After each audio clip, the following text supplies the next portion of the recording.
Tonight, New Orleans is a city in crisis. Police are looking for leads. Extremely violent crime wave. And multiple reports of a strange noise. Yeah, the source of that noise is still unclear.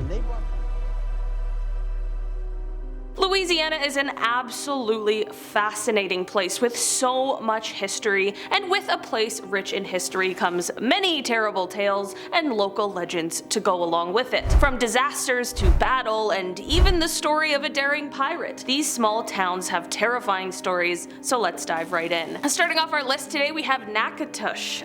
I'm so sorry, I likely said that wrong, and I'm sure that there will be some other town names that I mispronounced later on. So just let me know kindly down in the comments how you would say them. Alright, I'm here to learn. Louisiana's oldest town, Natchitoches, is known for its stunning historic district and beautiful Cane River, but it also harbors a darker past. Among the most whispered about sites is the Magnolia Plantation, where some claim to hear the clanking of chains from the days of slavery and see ghostly figures in the fields at night. Another notable location is the haunted Bullard Mansion, where the apparition of a sorrowful woman is said to wander the rooms, mourning a tragic loss from centuries ago. Along the Cane River, locals and visitors have reported unexplained lights and shadowy figures, suggesting a lingering presence of those who once lived and died in this historic town. These tales only contribute to the town's reputation as a place where the past is never entirely at rest. Next up today, we have Old Algiers. Just across the Mississippi River from the French Quarter, Old Algiers is one of the oldest parts of New Orleans and exudes a quaint yet mysterious charm. Its history of maritime disasters, battles, and yellow fever epidemics has given rise to numerous ghost stories. Legends tell of spirits from different eras wandering its locales, notably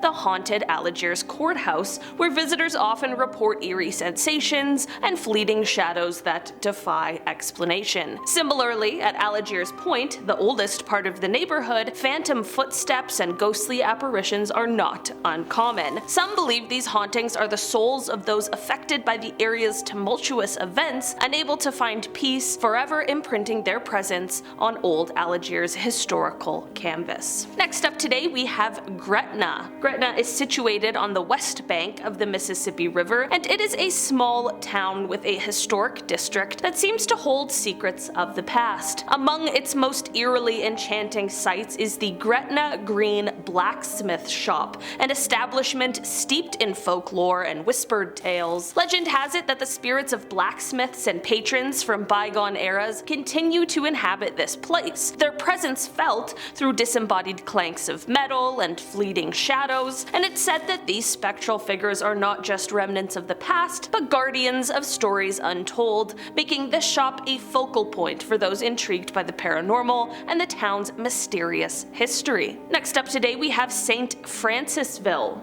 St. Francisville has definitely carved its niche in the realm of the paranormal with the infamous Myrtles Plantation, a place we have spoken about many times here on the channel, and it is often cited as one of America's most haunted homes. This grand estate is of course steeped in eerie legends and is said to be haunted by the spirits of former inhabitants who met tragic fates. Among the chilling tales are those of a young girl who appears in the windows, spectral voices that echo through the hallways at night, and inexplicable cold spots that move across rooms. Visitors and staff have reported encounters with apparitions and unexplained phenomena, only adding layers of intrigue and a lot of fear to the plantation's already dark history. Next up on our list today, we have Metairie, a suburb of New Orleans, and this place has its share of ghost stories, especially in the older parts of the town. The cemetery there has very elaborate tombs and statues, and of course, it is said to be haunted. The cemetery's atmosphere, particularly at dusk, lends itself to the spine-chilling tales recounted by those who visit. Some speak of seeing ghostly apparitions or spectral lights weaving through the tombs, while others report the unsettling feeling of being watched or followed. The intricate mausoleums and ornate statues, some of which commemorate prominent figures from Louisiana's history, seem to hold their own secrets, contributing to the cemetery's mysterious aura. Legends suggest that the spirits of those interred within these grand vaults are restless, perhaps disturbed by the living or clinging to their earthly ties. Such stories have cemented the cemetery's reputation as not just a final resting place, but a locale where the past and the present, the tangible and the ethereal,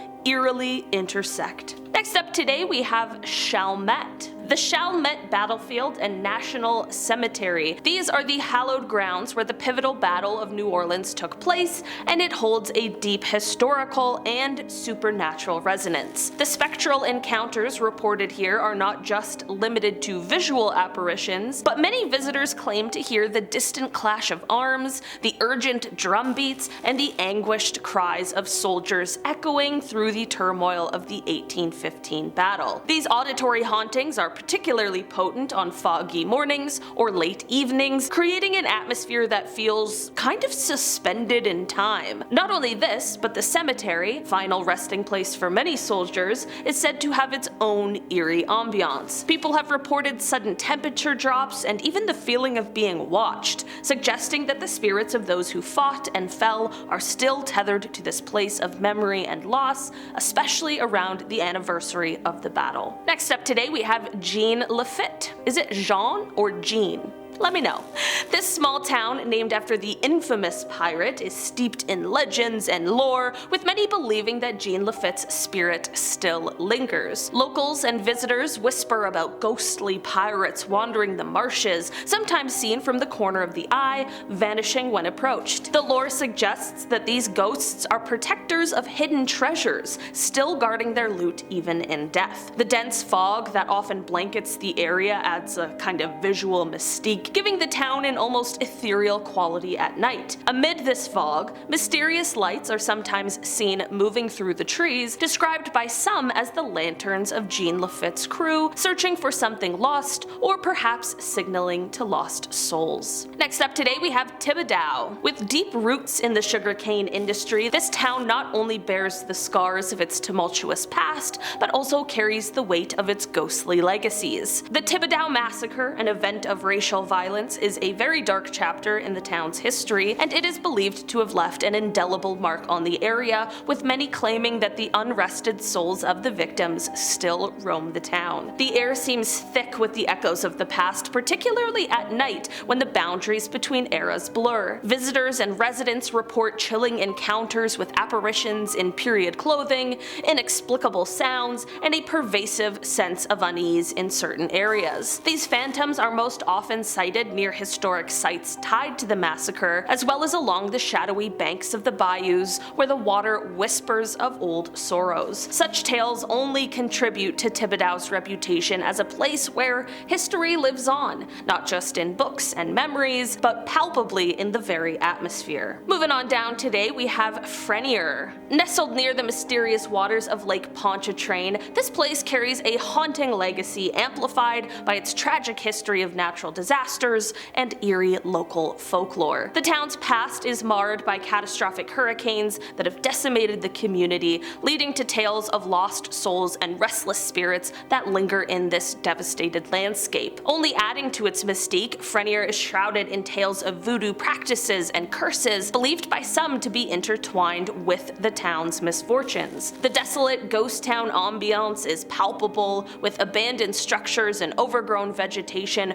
reinforcing this sense of abandonment and otherworldliness. Visitors and lovers of the paranormal are drawn to Frenier's secluded setting, where the whispering winds and lapping waters seem to echo with the troubled past and spectral residents. And finally on our list today we have Mandeville. Across Lake Pontchartrain from New Orleans, Mandeville has its own tales of the paranormal. Among the most talked about ghostly legends is the tale of the Mandeville lakefront, where apparitions are said to wander the shores, especially on foggy nights, which seems to be a bit of a theme among these Louisiana places. Some locals recount seeing figures that suddenly vanish, leaving only footprints in the sand or the sound of disembodied whispers behind them. In the heart of Mandeville, historic buildings stand, and it's within these structures that many of the town's paranormal stories find their roots. For instance, there are accounts of spectral figures seen gazing out of windows only to disappear when approached. Others have reported unexplained sounds like footsteps or muted conversations echoing through empty rooms or hallways. These occurrences have fueled a sense of intrigue and mystery, making Mandeville a place where the past seems to intersect with the present in the most eerie of ways. Alright guys, that has been our list for today. Thanks so much for checking it out. I've been your host today, Olivia Kozlowski, and I will see you again soon. Bye!